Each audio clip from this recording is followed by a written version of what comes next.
This is Phil Phillips, and we're live from beautiful Panama. This is Santa Marta, Panama. It is about 7 miles from the Costa Rican border. It is, as you can see, a gorgeous. In fact, this is probably the ugliest area in the farm. It just gets better from here.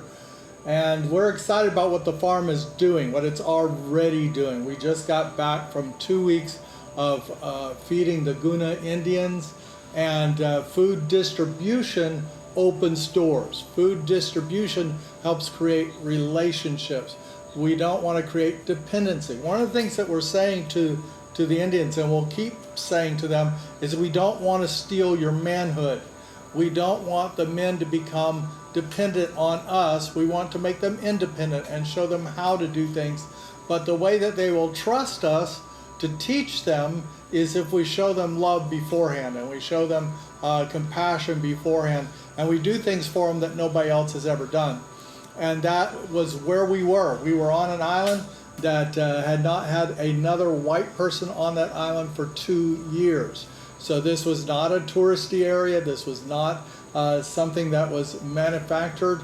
There hasn't been a missions team. There hasn't been a commercial venture or anything on that island from a North American in 2 years, or European.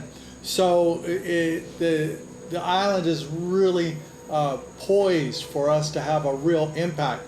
I posted earlier today a little meme that said, if you teach a man to fish, you feed him for a day. If you teach him to garden, his neighbors will have tomatoes for weeks. and it's so true. If I take this island with 2,000 people, and we try to take care of them from scratch, it's not a good thing all the way around. It's not a good model to use. It's not sustainable. But if I go in and we distribute some food, and we love on these people, and then we teach them how to create wall gardens using natural things that they already have and things that would go in the trash otherwise, let's say we get 50 or 100 people interested in gardening on an island of 2,000. Those people could feed the entire island. We get more than that interested in gardening. We could create a marketplace to sell to the other islands. And so we want to take a team in March to do a full-fledged trip where we teach the children English. We have a kind of a vacation Bible school, if you will, type thing, but we're focusing on ESL, English as a second language. Everybody on the island knows that the people who speak English on their island make 10 times more than the other people. And so they want their kids to learn English, and it's a great way to enter into their lives and meet them exactly where they want to be met. And then the other thing is to show them how to do these vertical gardens where we can do 800 plants in 30 square meters. It's an exciting program. We've got 3 things that we're looking at right now that is the future of our farm. The very first thing that I want to say to you is that we're really starting to feel the pressure about our Forever Fresh program. We are going to be packing up our last container to come to Panama very quickly, and we need to order these freeze dryers now. We don't need to order them 3 months from now or 6 months from now. We've got about 2 or 3 week window where we need to order these freeze dryers, and we need your help. We have 2 ready to go, but we need more. I really would like to have a bank of 10 of them, and so your gift of $5,000 or more buys us a freeze dryer. Now, why a freeze dryer? Because we want the farm to produce the maximum it can produce. We keep working toward improving the farm, increasing its productivity, that type of thing. We're going to sell as much as humanly possible to pay the salaries, to pay for as much equipment as we can off the farm. We are not there yet. Our family has had to subsidize the salaries for the farm since we got the farm, but we need to make it self-sufficient. And so in order to do that, the Forever Fresh takes us to the next level. We can create products that we can sell in the stores, but we also take everything extra, everything that the farm can't use or can't sell, and we create a product that can be banked. You know, Joseph, when he took the leadership in Egypt, the major miracle was not that he understood the dream, but that he knew how to store food for 8 years. Okay, if you have 7 years of plenty and 7 years of famine, and you have the first food in is the first food out, that's 8 years of storage. And so it's amazing to me that he could do it then. We're talking about creating a food bank where food will last 25 years and be ready to respond to hurricanes, be ready to respond to major natural disasters, be ready to respond to economic downturns. But if we send this food along with a team that shows people in an emergency how to sprout seed, how to do microgreens. So sprouting seed, you're going to have a crop in 48 to 72 hours. Microgreens, you're going to start looking at a crop in 7 to 10 days.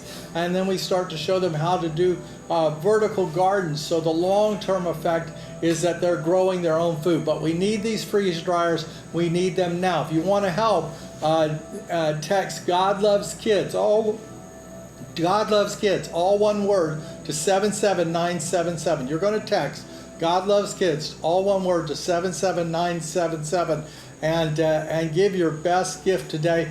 We need about $5,000 per freeze dryer, and we need 8 more to meet our target goal of 10 freeze dryers. So the next thing that we're doing, the next goal on our list of things that we're doing to the end of the year, is Circles of Love. We have a goal of planting 5,000 to 10,000 trees here in the next year to 18 months on the farm.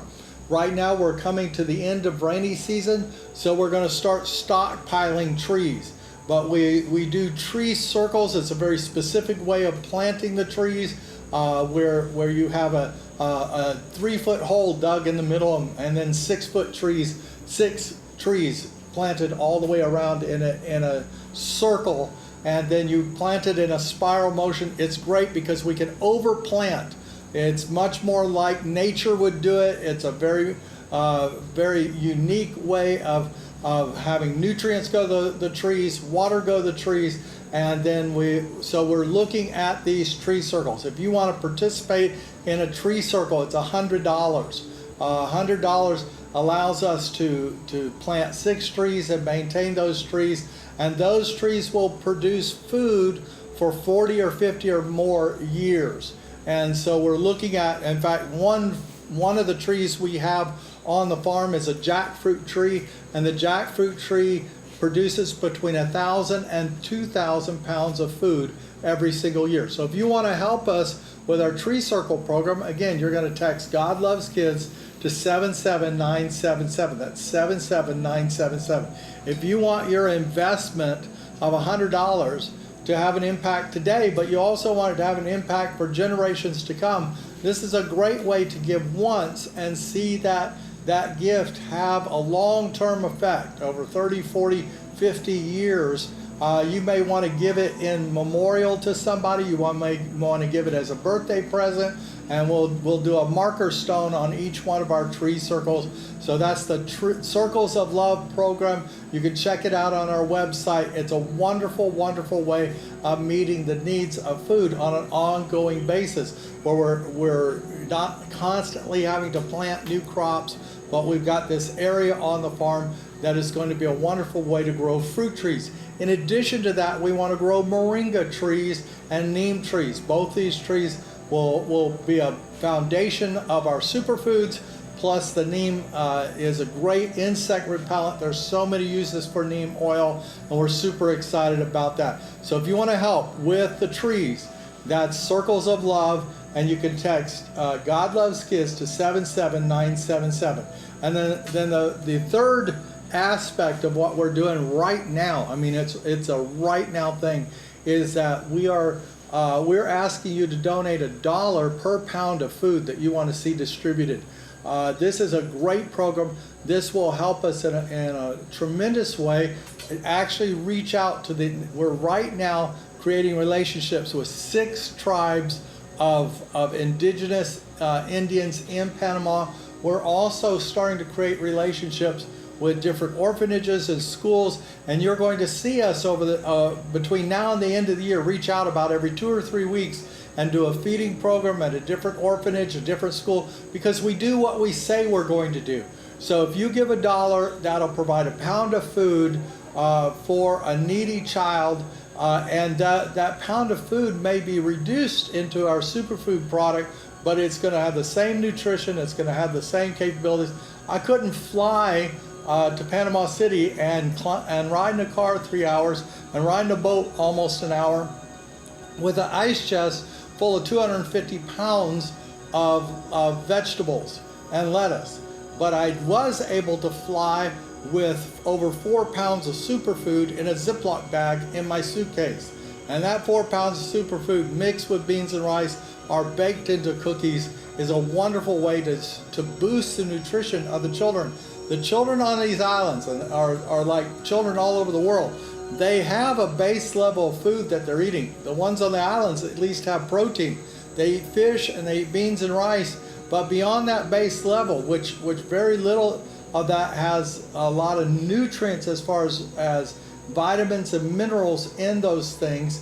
And so what you're looking at is a level of malnutrition, even though they're eating. And so if we can add a superfood product to the nutrition they already have, and what they're doing is they don't have a house payment, they don't have a car payment, they don't pay for electricity. Most of that's solar created if they use it.